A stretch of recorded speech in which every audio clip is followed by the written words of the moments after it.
All right, let's see here. We're live on YouTube. And, all right, we are live on Facebook. You guys, this is part 2 of 2 of, what is this? What is this, Wednesday, September 7th? This is part 2 of 2. 95% of Americans, 95% increase in Americans taking out loans to buy groceries. Whew, wee. That is not good. All right, you guys, now I apologize. Usually what I do also is I comment back and forth with you in the comments section, and I was completely absent and missed like 10 of you or whatever in the last video. I apologize. I won't do that this time.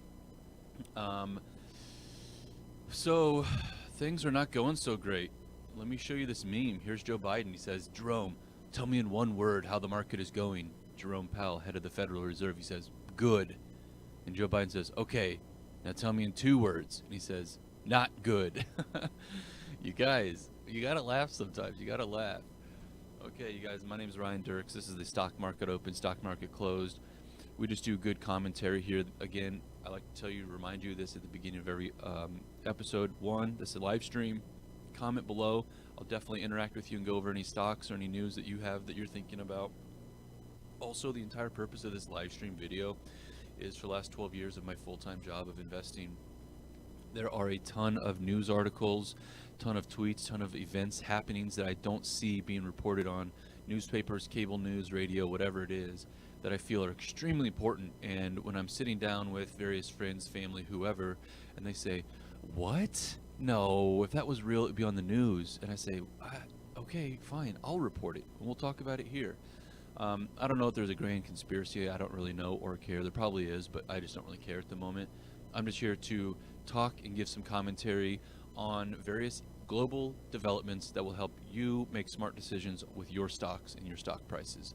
So yeah, yikes.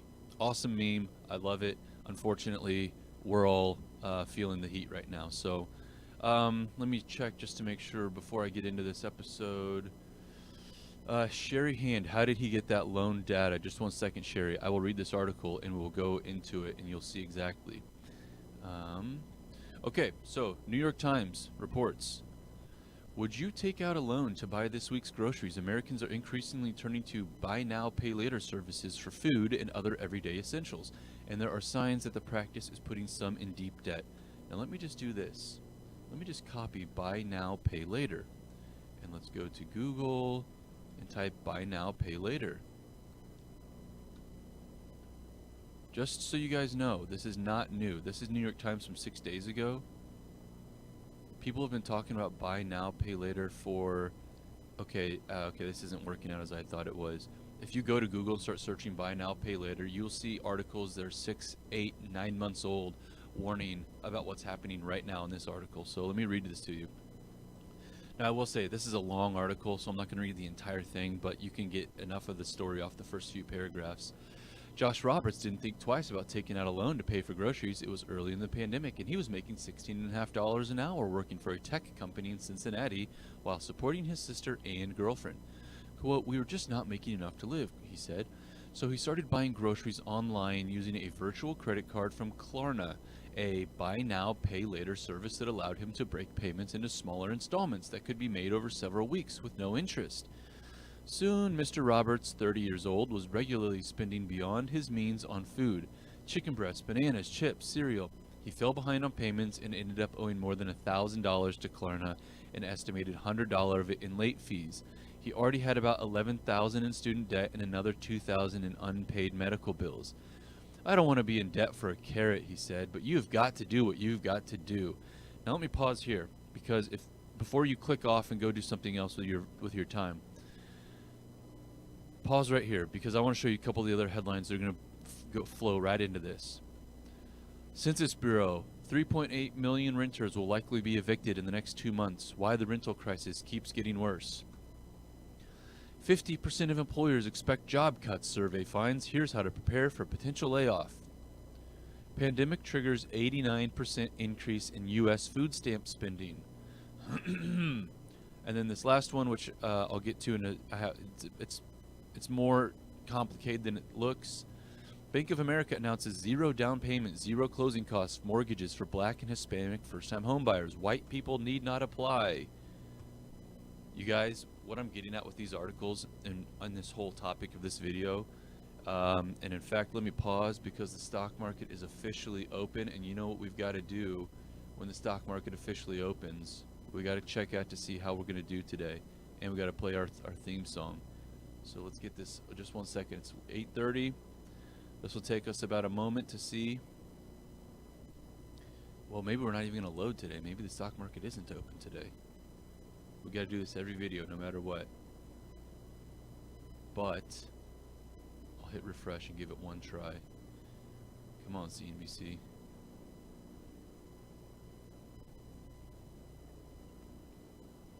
All right, we'll come back later. Forget it.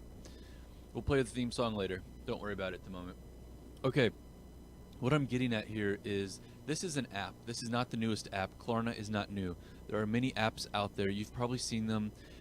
You heard them on the radio. You've seen them on the TV. There's a guy at the gas station who's like, oh man, these gas bills are just too high. And somebody next to him at the gas pump says, hey, try this new service where you get your paycheck sooner, right? These are all they're like micro loans. They're very short-term micro loans. Now this one has no interest, but it's got late fees. That is better than compounding interest, but compounding late fees are still people. Here's what's very important in this article. This guy has late fees. He has student debt. He has unpaid medical bills. There is an entire subsection of Americans, and it's not this micro section anymore. I would contend it's maybe anywhere from 30 to 40% of Americans right now who have seriously high amounts of these types of debt, who just, inflation has gotten too high. Let me put it this way.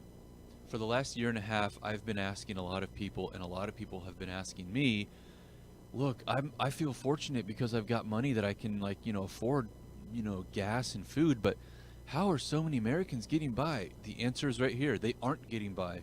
They're just racking up more and more debt, more and more debt, more and more debt. In fact, the credit card companies in their quarterly reports are reporting more and more U.S. consumer debt. The retail places like Target and Walmart are reporting more and more uses of credit cards in their quarterly earnings. What's happening is people can't get by. They aren't getting by. They're just voluntarily, because there's no other way to do it, just going into debt. But let me continue with this and build on what I'm saying there. When pay later services like Klarna, which was founded in Sweden, arrived in the US about 10 years ago, they were largely used for online one-time discretionary purchases like concert tickets and high-end clothing. But as inflation mounts, Americans are increasingly turning to them to finance something much more mundane and essential: what they eat. Maybe you've seen when you check out on online shopping, it says, okay, yeah, you can hit the buy now button or make $30 a month payments with Affirm. Affirm is a company that does this. You may recognize that one. This is the same service. And there are signs that the use of these services for repeated everyday expenses like groceries and restaurant meals is pushing some users, particularly younger people who are already overextended, deeper into debt. If you are not financially literate, it is easy to abuse it and say, I will just keep using it and it's free money, said Mr. Roberts, who has paid off his debt to Klarna and no longer uses the app. Pay later companies say their products are a convenient tool like layaway plans or credit cards to help consumers manage their finances in tough times. These services with breezy names like Zip, Zilch, and Affirm are easy to use with well-designed apps, websites, virtual credit cards, and widgets. Shoppers can apply for them in a checkout line and be approved within minutes. All right, now look, the free market person in me says, hey, that's awesome. If people want to use this, let them. That's great. It's making things affordable to people who couldn't afford them. Like, yeah, okay. But then the human part of you says, this is completely unsustainable. More and more Americans are falling into a debt trap that is completely impossible for them to ever escape, a debt trap that's been around. I mean, you guys, this isn't even new. Before Donald Trump was even a term in the political language, okay? I'm talking like 2015, 2014, 2013. There were plenty of news articles saying that Americans can't afford a $500 emergency. 70% of Americans can't afford a one-bedroom apartment on minimum wage. Americans are blah, blah, blah, high consumer debt. This isn't new. It's just that this slow creep of more and more and more Americans not being able to afford anything. The pandemic, well, the pandemic and the response to it has just sped this up by, say, 20 years. So instead of there being 20% or 15% of Americans who literally could not afford to live without debt like this, like their groceries without loans, it was easy to just forget the 10% of Americans that couldn't. But now, no joke, we're up at 30, 40% of Americans who are in this very, very tough spot right now. Now, again, I'm making up that 30 to 40% number. I'm just totally estimating. But, damn, if it doesn't feel like that. Okay, so, going on, compound that with the Census Bureau about a week and a half ago said that 3.8 million renters will likely be evicted in the next 2 months. Why the rental crisis keeps getting worse. For the first time ever, the median rent in the United States topped $2,000 a month in June, and the increase shows no sign of stopping. Those rising rents means that households representing a total of 8.5 million people were behind on their rent at the end of August, according to Census Bureau, and 3.8 million of those renters say they're somewhat or very likely to be evicted in the next 2 months. The combination of soaring inflation, the end of most eviction moratoriums and rental assistance payments, an extremely low vacancy rate has pushed rents up and many renters out. In fact, Americans behind on utility bills. Where's that article? Right there it is. USA Today, 2 weeks ago. Did you guys remember seeing this one? More than 20 million Americans are behind on their utility bills. Okay, 50% of employers expected job cuts, survey finds. Here's how to prepare for a potential layoff. It reminds me of this article. Here's how to prepare for a potential layoff. Here, how to be happy in a recession. You remember this one from a couple weeks ago? We read this article. A financial downturn doesn't have to cause an emotional one. This is a way of life that I don't think most Americans are even...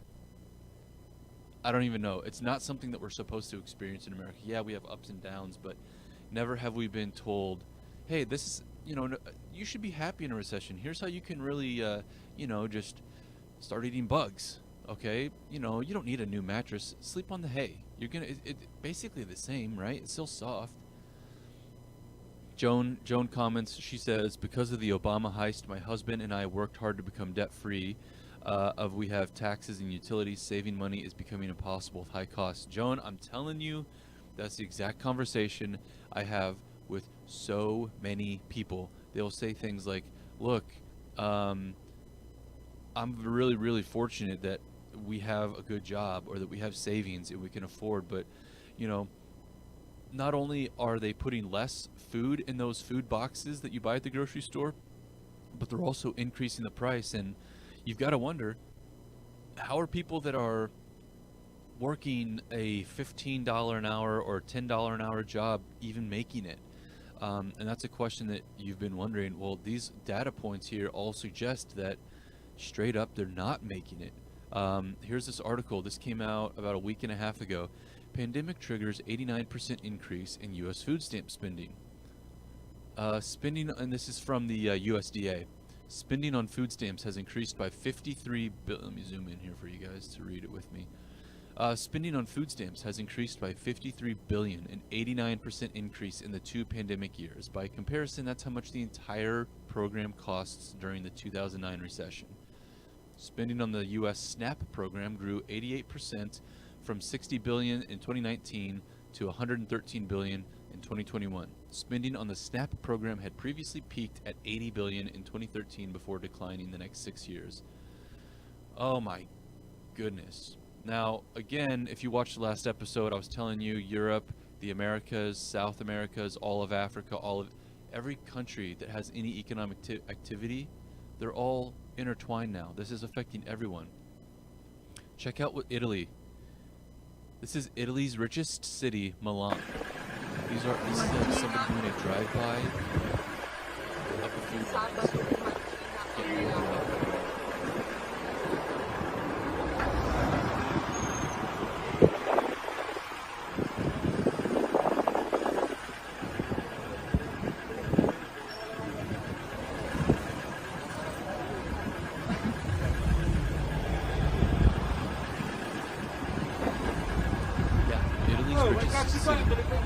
Okay, now also Italy. This is the same country that has multiple protests going up and down the various city streets saying that electricity is too high. This is the same country that has regular weekly barrel burns of electricity bills. People have been protesting the last few weeks saying that electricity is so high that they're burning their bills. They're just not paying them. Again, did you guys see this? I haven't seen anyone report on German farmers. German farmers are now doing what the what was it? The Dutch farmers, was it the Dutch farmers a month or two ago, and then the Canadians as well. Again, people are protesting that the cost to live in America, in Italy, in Germany, everywhere, it's way, way too high. People just purely cannot afford it. Now that's the last thing I'm going to hit on, and then we will wind this episode down. All right, now you guys may have seen one of the most openly discriminatory policies that I've seen ever. Bank of America announced about a week ago that they're going to start making home loans to only black and brown people. Well, really not even all brown people, black and Hispanic people. So first-time home buyers, no white people, get out of here. No Asians, get out of here. I'm going to guess no Arabs, get out of here. Just black and Hispanic. No money down, no closing costs, and they will also give you a waive on your credit score. Now check this out. I don't even care about how discriminatory that is. There's something much, much bigger here that you need to understand. This isn't something that they're just doing out of the goodness of their hearts. Let me read this meme to you and you'll understand. Just remember, you guys have seen those articles in the last 2 years as housing prices have been going like this, straight up. And you've been seeing articles at least once a month. Oh, this massive bank is buying up entire neighborhoods. Oh, this investment fund is buying up all sorts of multifamily homes. Remember, you've seen them. BlackRock, you know it, right? And now housing prices are starting to come down. You see where I'm going with this? Read this meme with me. We here at Bank of America bought a bunch of overvalued real estate with our hedge fund friends, and now everything is going to collapse. So we need to get these overvalued houses off our books. So this is at a corporate boardroom meeting. That's, I guess, the president. So loser number one says, hey, let's sell no-income, no-job loans like we did in 2008. Loser number two says, let's target high-risk people in overvalued housing markets. And this guy who's kind of not even there, not even really having it, he says, maybe don't repeat 2008 and keep risky loans off our books? President gets mad, looks at him, throws him out the window, and the punchline is this NBC News article, Bank of America announces zero down payment, zero closing cost mortgages for black and Hispanic first-time home buyers. Now, guys, this is the long con. We're going to see this happen again in 2008, and it's going to be the same people who get destroyed. It's going to be low education, low-income people who cannot rally together and cannot fight back. Bank of America, BlackRock, you name it, all these other groups, they bought all of these houses, pushed the housing market up, juiced it way up. Now that it's starting to implode on just different variables altogether, not just housing costs, and the cost of housing is coming down, they've got, they budget millions and millions of dollars a year for accountants to just figure out how they can reduce risk on their performance. Well, I'm going to guess that a month or 2 or 3 months ago, in the last few months, these accounting departments have said, hey guys, check this out. If we just waive the down payment that we get, if we waive the closing costs, if we just waive all those little fees that we nickel and dime out of home buyers, that is still going to be a less of a loss than when this whole housing market just collapses. So here's an idea. Let's do zero down payment, zero closing costs, and let's just do it. Let's make us look good. Let's put a BLM flag on this headline. Let's do this just for black and Hispanic people. And we'll just get these houses off our books. Just get them off our books. Just get them off our books. I'm telling you right now, quote me, it's 8:45 on September 7th, 2022. If this program actually does go through, and if they are successful in unloading thousands and thousands of homes to people, you're going to see a massive implosion if the economy does not turn around. If inflation does not come down, if more jobs do not come back from overseas, if wages don't finally rise, if all of these ridiculous spending packages and bailouts don't get curtailed, if the energy industry doesn't get resolved and the price of energy continues increasing, you're going to see all of these Black and Hispanic people take essentially a free home. They'll be on the hook for it, and that home that might be at $300,000 right now, which is already an inflated price, is going to drop down to 200, 150, something like that. I don't know, maybe 250. But this is such an obvious ploy. You know exactly what's going to happen. This is the most slow motion train wreck you've ever seen coming, and I'm telling you right now, on September 7th, it's going to hit hard. It's really, really sad. It's really unfortunate, but we'll see how this plays out. So let's just see real quick how the stock market's doing staples also today, moving to the upside. Tech's holding in there pretty well, and energy's in a notable downtrend. Metals and mining, which were having a great day yesterday, to the downside today. Remember those coal stocks yesterday, all moving up? Notably, they're among the biggest decliners today. So you don't get any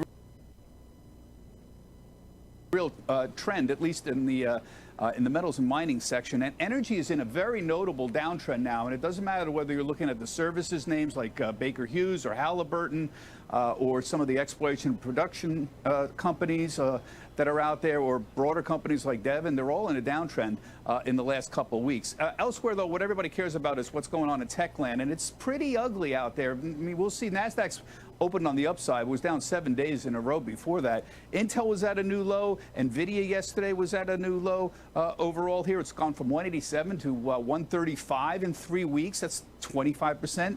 Microsoft's down 10% in the last few weeks. So is Apple or so. And a lot of what we call this for a moment. Let's just see if the stock. There we go. There we go. I love this. This is one of my favorite things. This is how the stock market's doing today. It's a heat map of all of the biggest stocks out there. Looks like energy's getting hit today, but you know what, big deal. It'll come back strong. That's energy over here, all the energy companies. But even so, I'm not too concerned. Financials, you know, slightly down. Tech, slightly up. Not bad. Consumer defensive, the stuff that you guys always get at your grocery stores, you know, going up. Nothing real exciting. All right, let me read some of your comments and we'll wrap this up. Okay. Let's see here. So Laura says, we went back to a cash budget to avoid getting ourselves into any more debt, hoping to have our current debt paid off soon. Laura, hallelujah. Hallelujah. I wish they'd bring layaway back so that I could start using layaway. Something about the you know, the wisdom of what, you know, our parents and grandparents used to do. Nobody wants to do it anymore, but hey, I am right there with you. That is so smart. Good for you. That's what we do at our house also. We are extremely Dave Ramsey. You know, pay off all that debt. It's just not worth it. Donald here says, the people should have seen this coming, but they were not paying attention. You know, I mean, Donald, I'm right there with you. I will add to that. There are a significant amount of Americans, or people, if you will, heck, even in Europe, in other countries, that, you know, low education, low income, even if they wanted to, they just don't have the time, the resources, the ability to really have much impact. You know, I can remember when I was younger and I was, you know, working 2 jobs, and even though I saw it coming or I was paying attention, even if I wanted to, I couldn't buy 6 months worth of dry food. You know what I mean? Fortunately, I'm in a position now where I do make more money and I can afford, you know, 6 months of dry food, that kind of stuff. But, you know, this is where we're gonna have to come together and really help our neighbors. So thanks for the comment, Donald. Joan, she comes back in saying, they are hoping to buy our votes. Absolutely. That's all they do, Joan. And then Joan also says, investors are getting their investments paid for. Taxpayers, the Section 8 their properties. You know, just you watch, Joan, when you say that Section 8 their properties, I will watch all those apartments coming up out in the suburbs. I'm sure you guys have noticed, like, why and you drive by and you think to yourself, why in the hell are they building a 200-person apartment complex out in the middle of this suburban field? There's literally not anything there's no attractions here.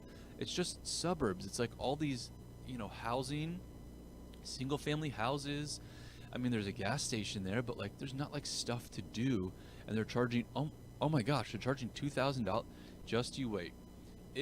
Okay, I'm not going to say there is a huge downturn. If there's a large downturn, totally expect to see all of those apartments become some type of government-supported housing, and then you'll see those types of people that live on that type of government program moving in there. I'm telling you right now, I'm calling it. Every single developer across the country, in the suburban areas, not New York City, not LA, but the suburban parts of America, they're all building apartments as fast as they possibly can. And the city councils are so short-sighted that all they see is, well, golly, instead of putting 10 houses and getting an income tax from 10 people, we could put 100 people in there and get income tax from 100 people. They're so short-sighted, it's going to backfire massively, Joan. All right, Tammy says, I am not a numbers person, but isn't this practice how we became a superpower? Once again, taking advantage of POC. Wake up. Yeah, gosh, that's such a thing to unpack, how we became a superpower. But I'd kind of change this last sentence. Once again, taking advantage of POC rather than just POC.